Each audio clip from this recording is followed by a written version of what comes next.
Alam mo ba na may mga hayop pa rin ngayon na nabubuhay mula pa noong panahon ng mga dinosaur?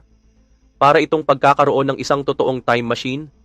Na-imagine mo na bang makakita ng isang sinaunang isda na malamang ay kasama pang lumalangoy noong naglalakad pa sa mundo ang mga dinosaur? O kaya ay mga nilalang na higit 500 million years nang nag-e-exist at mismong nasaksihan ang pagsikat at pagbagsak ng mga dinosaur? Sa ngayong araw na ito, welcome sa Noel Polo TV at ipapakita namin sa iyo ang 15 sa mga sinaunang nilalang na hanggang ngayon ay nabubuhay pa rin. Ang mga living fossils na ito ay mga saksi sa milyon-milyong taon na kasaysayan at hanggang ngayon ay narito pa rin at nabubuhay pa. Mula sa dambuhalang isdang mistulang galing sa ibang planeta hanggang sa maliliit na uod na may kakaibang kakayahang dumikit, siguradong mamamangha ka sa mga buhay na koneksyon na ito mula sa nakaraan. Pero bago natin simulan ang mga nilalang na tila nabuhay ng napakatagal, huwag mo sana kalimutan na mag-subscribe para naman lagi kang updated sa mga ganitong uri ng video. Ang tuatara, isang kahangahangang reptile na matatagpuan lamang sa New Zealand, ay itinuturing na buhay na dinosaur.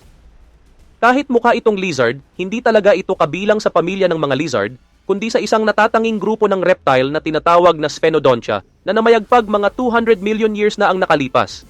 Sa ngayon, ang tuatara na lang ang tanging natitirang miyembro ng sinaunang lahing iyon. Ang nakakamangha sa tuatara ay halos hindi ito nagbago kahit lumipas ang milyon-milyong taon. Mayroon itong kakaibang ikatlong mata sa ibabaw ng ulo na pinaniniwala ang tumutulong sa pag-regulate ng temperatura ng katawan at hormone production, bagamat nananatiling misteryo ang buong gamit nito. Mas gusto nila ang malamig na klima na kakaiba para sa isang reptile at maaari silang mabuhay ng mahigit 100 taon dahil mabagal ang metabolismo at sobrang haba ng incubation period ng kanilang mga itlog. Umaabot pa ng 15 months bago sila mapisa at mas napapahaba ang kanilang buhay. Nocturnal o aktibo din sila sa gabi at mabagsik silang mandaragit ng mga insekto, itlog at maliliit na hayop. Ang alligator gar naman ay isang isdang bumabalik sa atin ng halos 100 million years pabalik sa kasaysayan. Karaniwang nakikita sa mga ilog at lawa ng Timog Estados Unidos. Kilala ito sa laki at itsurang parang galing sa sinaunang panahon. Mayroon itong mahabang nguso na puno ng matutulis na ngipin na kamukha ng sa buwaya, kaya nakuha nito ang pangalang alligator gar. Mayroon din itong kakaibang kaliskis na tinatawag na ganoid scales, makakapal na parang diamante na nagsisilbing natural na baluti. Isa itong katangian na namana pa nila mula sa kanilang sinaunang ninuno. Isa ang alligator gar sa pinakamalalaking freshwater fish sa North America na kayang umabot ng 10 talampakan ng haba at higit 300 pounds ang bigat. Mga ambush predator sila na umaasa sa bilis at tagong pag-atake upang mahuli ang kanilang biktima.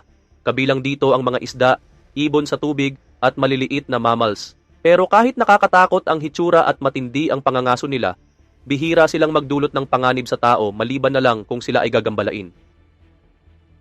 Bago pa ang mga dinosaur, umiiral na ang velvet worms at mahigit 500 million years na silang gumagapang sa mundo. Bahagi sila ng phylum na Onychophora at nakuha ang pangalan nila mula sa kanilang balat na parang balahibo ng pelos na bumabalot sa kanilang pahabang katawan. Kahit mukha silang uod, mas malapit ang kamag-anak nila sa mga arthropod tulad ng gagamba at kulisap.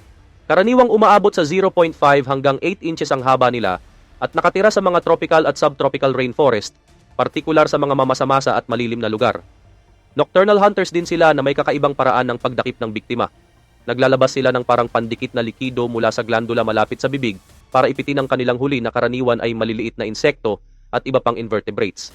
Kapag hindi na makagalaw ang biktima, sa kanila ginagamit ang kanilang matutulis na panga para mag-inject ng digestive saliva na lumulusaw sa loob ng katawan ng biktima at sa kanila sisipsipin.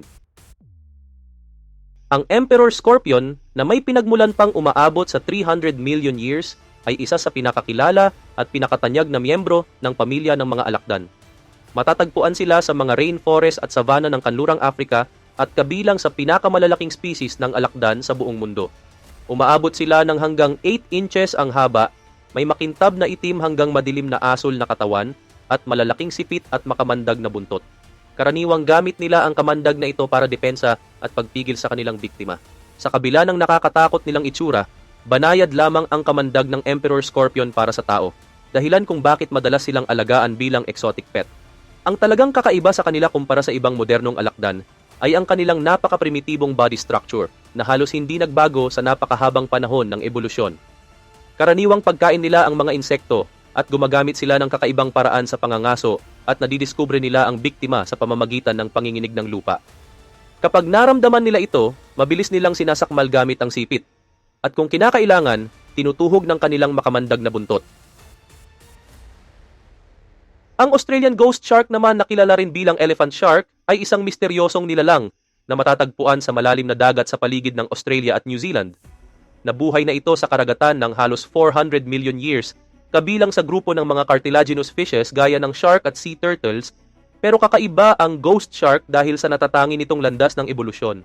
Kilala sila sa kanilang mahabang nguso na kahawig ng sa elepante na ginagamit nila para maramdaman ang mga electric field na nalilikha ng kanilang biktima. Dahil dito, epektibo silang nangangaso kahit sa malalalim at madidilim na bahagi ng dagat.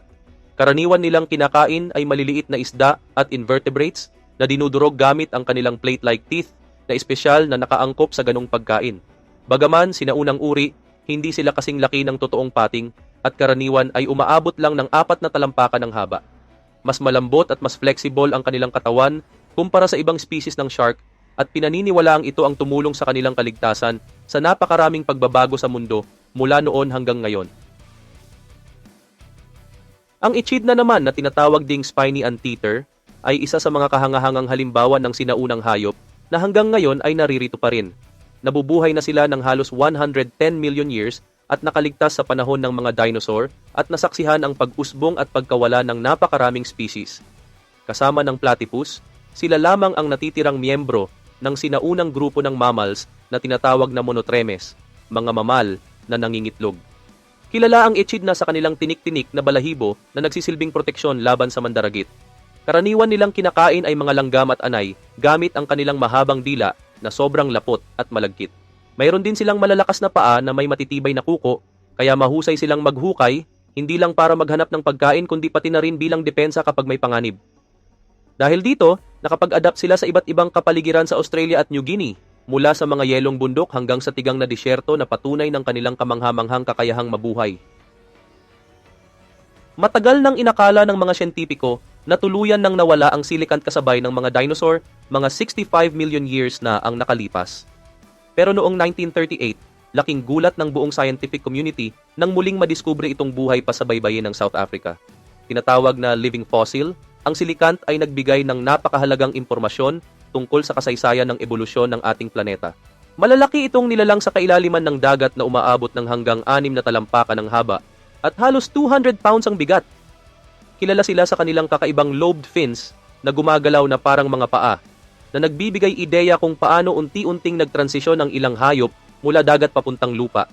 Mayroon din silang makakapal na kaliskis na nagsisilbing baluti na halos hindi nagbago sa loob ng milyon-milyong taon na patunay sa kanilang matagumpay na survival strategy. Isa rin sa mga nakakamangha sa silicant ay ang kanilang internal fertilization at live birth, isang napakabihirang katangian sa mundo ng mga isda.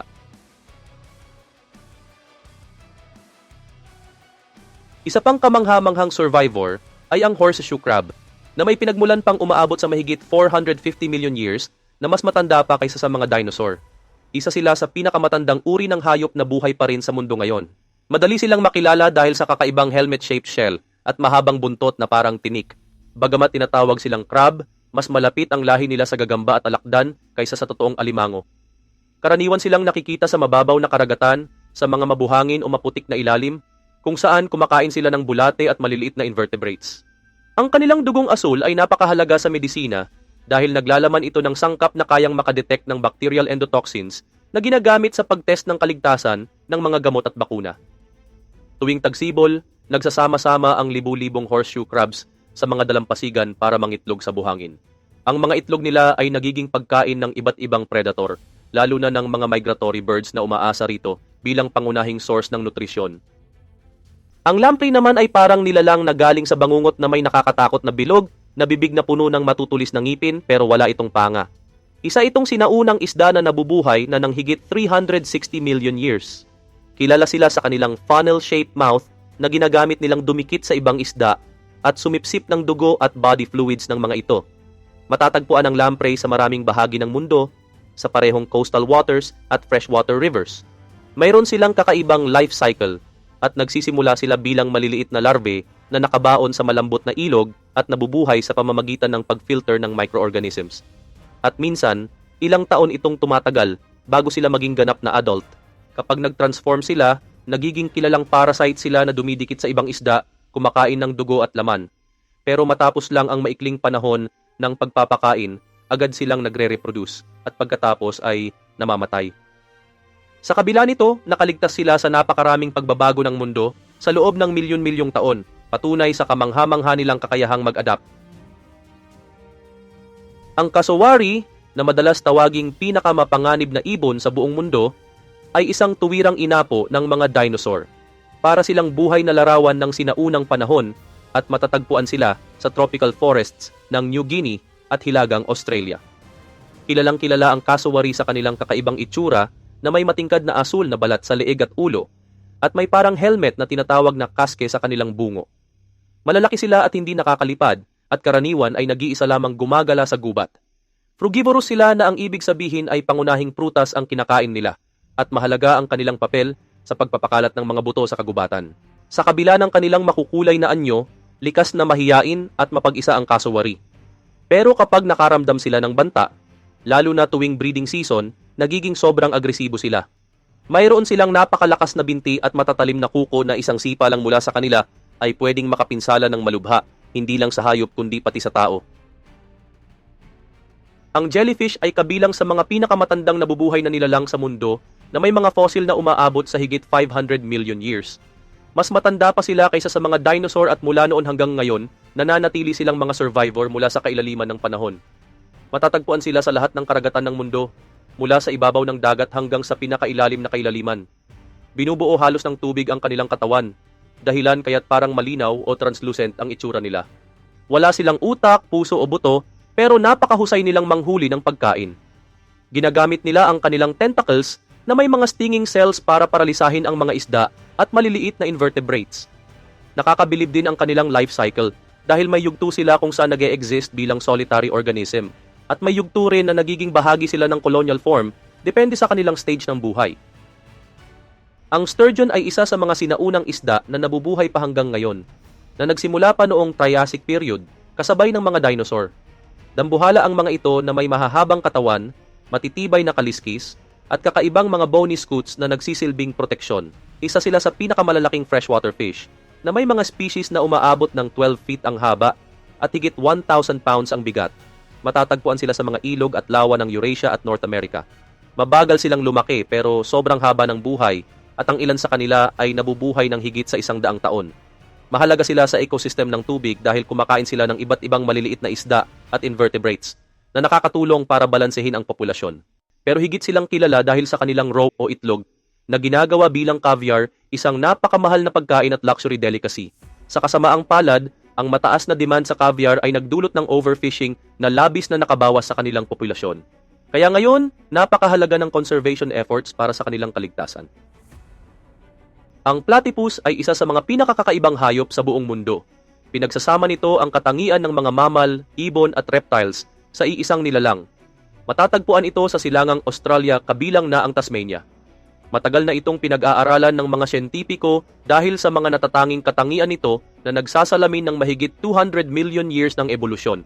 Isa sa pinakakahanga-hanga sa platypus ay ang paraan ng pagpaparami nito. Isa ito sa kakaunting mammal na nangingitlog imbes na magsilang ng buhay na anak. Pagkalipas ng 10 hanggang 12 days, napipisa ang mga itlog at pinapakain ng ina ang kanyang mga anak gamit ang gatas na lumalabas mula sa espesyal na glandula sa balat dahil wala itong nipple. Mayroon din itong electroreceptors sa tuka na nakakatulong para ma-detect ang maliliit na electrical signal mula sa kalamnan at nerbiyos ng kanilang biktima. Isang kakayahang mahalaga sa kanilang pangangaso sa ilalim ng tubig. Dito ginugugol ng platypus ang karamihan ng oras nito sa paghahanap ng pagkain tulad ng insekto, larvae at maliliit na crustaceans. Tulad ng ipinahihiwatig ng pangalan nito, ang Chinese giant salamander ay isa sa mga dambuhalang nilalang sa mundo ng amphibians. Ito ang pinakamalaking salamander na kilala at may mga individual na umaabot ng halos 6 na talampakan ng haba. Katutubo ito sa malamig at malinaw na ilog at lawa ng China at itinuturing na isang living relic dahil nagmula pa sa sinaunang linya ng mga hayop na milyon-milyong taon nang nabubuhay. Makikilala ito sa kulubot at batik-batik nitong balat na nagsisilbing camouflage sa batuhan at mabatong ilog na tinitirhan. Ganap itong nabubuhay sa tubig at humihinga gamit ang balat, Salamat sa mga ugat at tubo na bumabalot sa katawan nito. Isang adaptation na mahalaga para mabuhay sa malamig at mayamang oxygen na tubig. Subalit, sa kabila ng laki at tibay nito, nanganganib ang Chinese giant salamander dahil sa pagkasira ng tirahan at ilegal na kalakalan. Mataas ang halaga nito sa merkado para sa karne at sinasabing gamit sa tradisyonal na gamot sa China.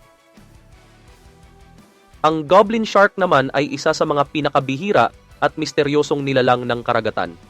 Madalas itong tawaging living fossil dahil sa sinaunang anyo na halos hindi nagbago sa loob ng milyon-milyong taon.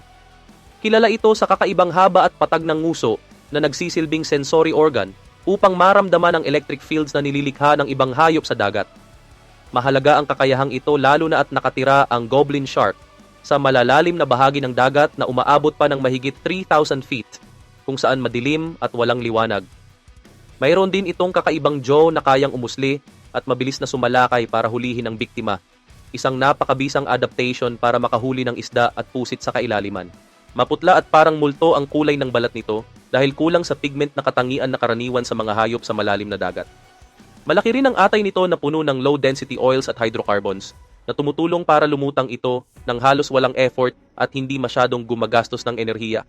At dito nagtatapos ang ating video. Maraming salamat sa panonood. Huwag kalimutang mag-like, mag-subscribe at manatiling nakaantabay para sa mas marami pang kapanapanabik na pakikipagsapalaran mula sa Noel Polo TV.